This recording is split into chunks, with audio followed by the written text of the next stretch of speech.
if you already own the Ronin S1 and you're thinking about upgrading to the RS2, there's some things that you should know. Check this out.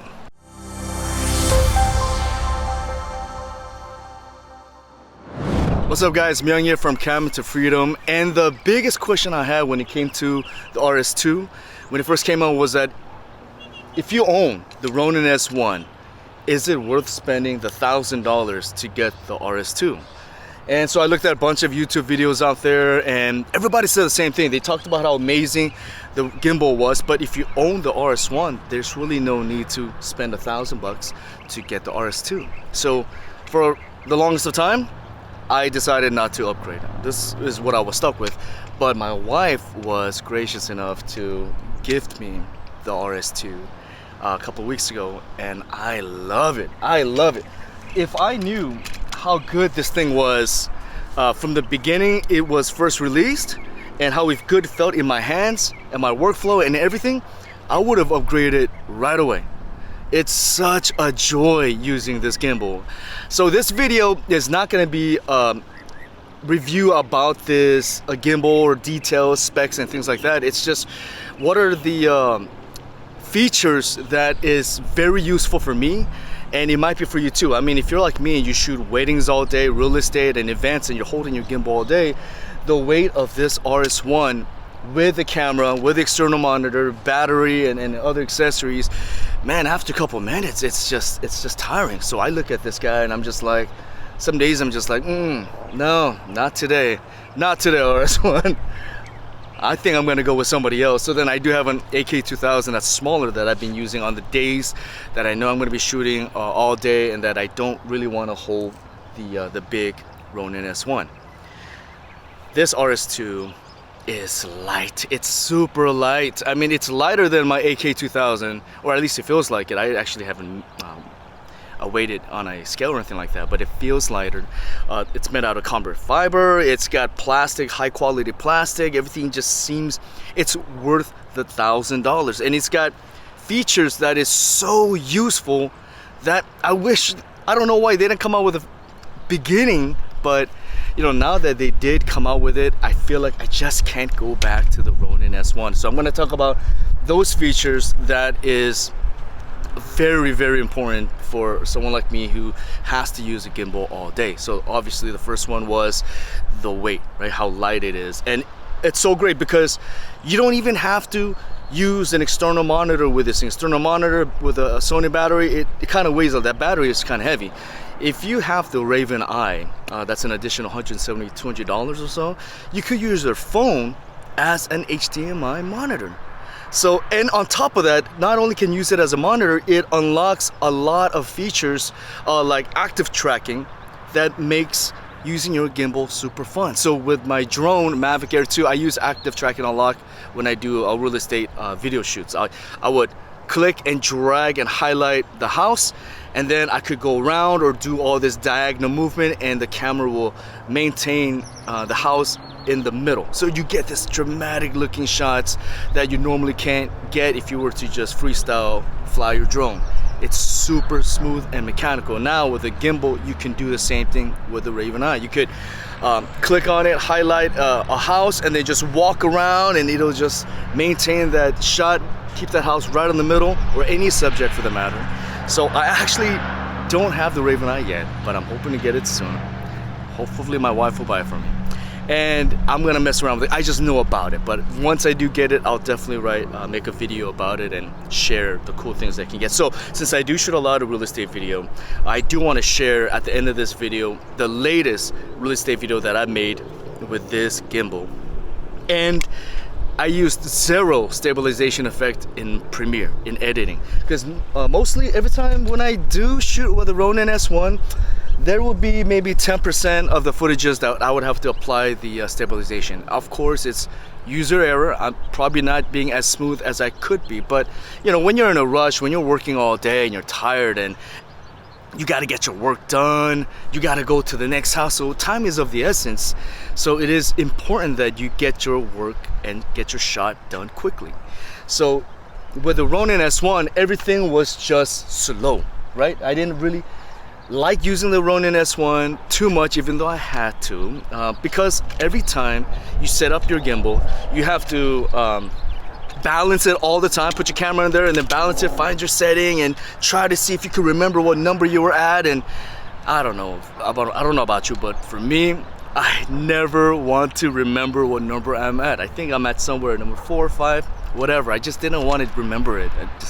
I don't know, it's kind of lazy of me, right? But I just didn't. And maybe a lot of you guys are like that too, right? Just, the hassle. So then when you put your camera and the gimbal away, you have to just unhook everything, put everything back into a certain position so it will fit in your bag. And so that sucked. Every time you have to balance your gimbal every time you use it. Well, because of the fact that I was used to the regular gimbal like this, and of course worse gimbal in the past, I wouldn't say worse, but good at the time, it just was the thing to do. It was a normal thing to do. But then here comes the RS2, where you balance your gimbal, put your camera on top of it and get the exact balance, and then you can, instead of unbalancing it and putting it in a certain position to put in your bag, you could just put it down and lock it and keep that measurement, that position.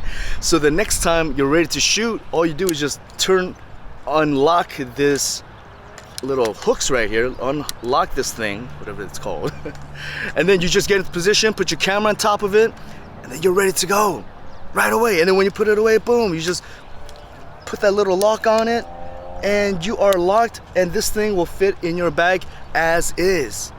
So how crazy is that? I know there's other gimbals out there that has this feature that came out recently, but it took many years for companies to figure out that that was important. But I'm so glad at least they did figure it out, and they awarded us with this awesome feature.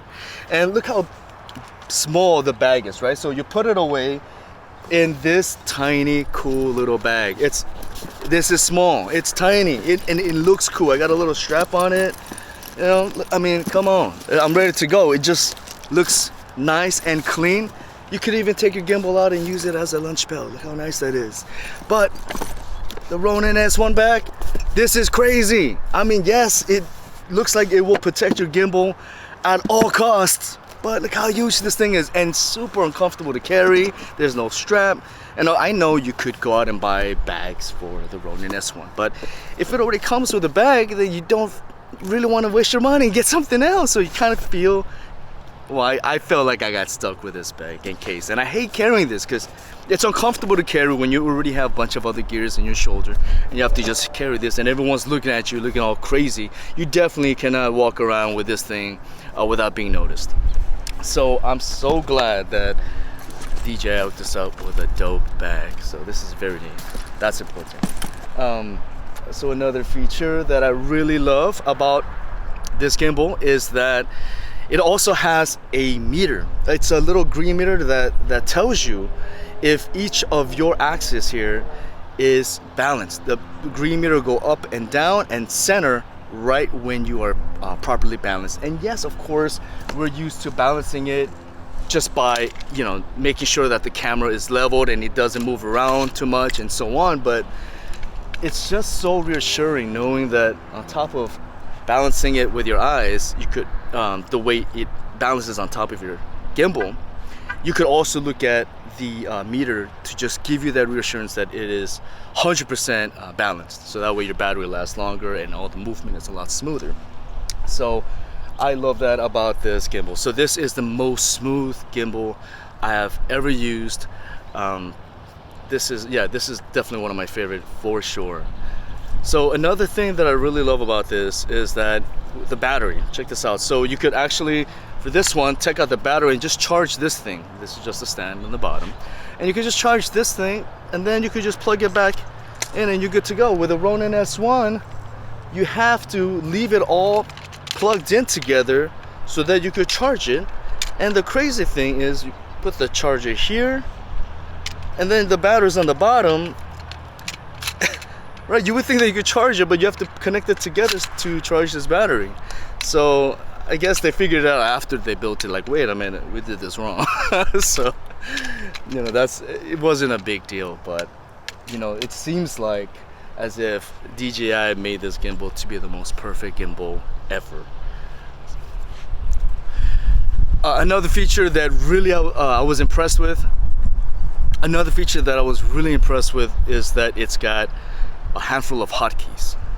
And I think that the Ronin S1 has hotkeys. I mean, it's got a little M button right here, and you could double click and to, you know, rebalance, recenter your gimbal and things like that. But this thing has a couple more hotkeys that I really enjoy using. So, for example, if you want to calibrate your gimbal, instead of going to the menu or using your app, you could simply hold down the trigger and the M button back here for about 3 seconds, and it'll calibrate your gimbal. You know, because you gotta do it every once in a while, especially if you're changing cameras or, you know, so on. So it's nice, it's right there. And also my favorite hotkey that's in here is, so when I do real estate video, I love getting this flashlight mode, and the camera just spins around as you go forward and backward. It just looks really cool. And I know with the Ronin S1, you could go into the menu system and then activate it, and then you could possibly even save it in the menu 1, 2, and 3. But a couple times that I've done it, it loses a save, maybe because I don't know why. I don't know. I just never could save it, and then so it gets to a point where I don't know where it is in the menu. I'm in a rush to get the shot, so then sometimes I'll get that shot with a Ronin S, but sometimes I won't because I just can't seem to find it in the menu again. It was just a hassle. So then once it becomes a hassle, you just kind of like avoid it as much as you can. But with this guy, I know I sound really lazy, right? But with this guy, you could just simply tap the M button 3 times and it goes into the flashlight mode, and then you could get your shot. There's hotkeys for different things, so you could instantly get to that mode right away. So that's what I love about this gimbal. Everything seems to be super quick. Your setup is just right away because it saves your position, hotkeys, so many cool features. And check out this little plate right here. So with the original Ronin S, it came with a bottom plate right here, and that's cool because it fits on some of the Manfrotto tripods. But this guy took an extra step and came out with this little dude.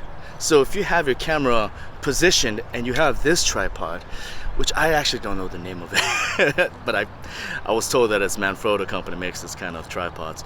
But you could take out the camera, put it on the tripod, take your shot, and then boom, put your camera back in position, and you're ready to go. You don't have to rebalance, nothing.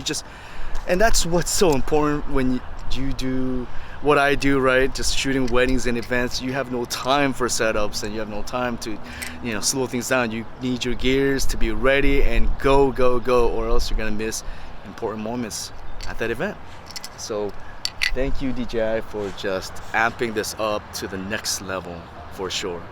Another feature that I really love is that I also own the Blackmagic Pocket Cinema Camera 4K, and with the Ronin S1 I had to buy this little adapter to put on top of the plate right here because the camera is too big to fit in this gimbal. You see that right there? It's kind of small, right? So then obviously camera's long, it won't fit, but with the adapter it will offset your camera a little bit more to the right, and you could fit your Blackmagic in there. So I had to get this, but for the RS2, look at that, it's wide enough that when you put your Blackmagic, it fits perfectly. I don't know if they specifically made that position, the length for the Blackmagic, they must have, but I think that almost any camera could comfortably fit in here without having to get any kind of adapter for this gimbal. So that's really neat.